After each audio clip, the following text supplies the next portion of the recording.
Hello అండి. ఇవాళ వంకాయ పచ్చడి ఎలా చేసుకోవాలో చూద్దామా?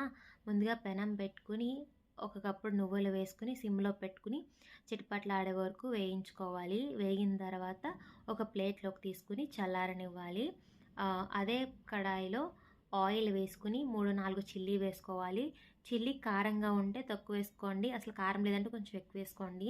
ఈ కారంగా ఉంటది. సో, నేను కొంచెం వేసుకున్నాను. తర్వాత అదే కడాయిలో వంకాయలు వేసుకోండి. 4, 5 వంకాయలు వేసుకోండి. అవి గ్రీనీ అన్నా సరే, ఈ నార్మల్ అన్నా సరే వేసుకొని బాగా సాఫ్ట్ అయ్యే వరకు మగ్గించుకోవాలి.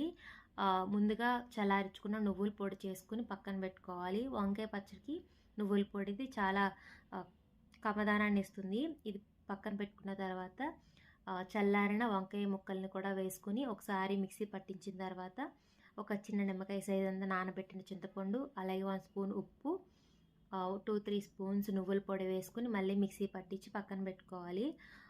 అదే కడాయిలో తాలింపు అనేది పెట్టుకుని స్టవ్ ఆఫ్ చేసుకొని ఈ వంకాయ పచ్చడి అనేది వేసుకుని దాంట్లో మనం బాగా కలుపుకోవాలి. మన ఉప్పు చూసుకోవాలి సరిపోయిందో లేదో చూసుకుని, నువ్వుల పొడి కూడా ఎక్కువ వేసుకుంటే అంత టేస్టీగా ఉంటుంది. వేడి వేడి అన్నంలో ఈ పచ్చడి వేసుకుని నెయ్యి వేసుకుని తింటే చాలా టేస్టీగా ఉంటుంది. మీరు ట్రై చేసి ఎలా వచ్చిందో నాకు కామెంట్ చేయడం మాత్రం మర్చిపోకండి. Do like, share, subscribe our channel Vijaya life style Telugu. Bye guys.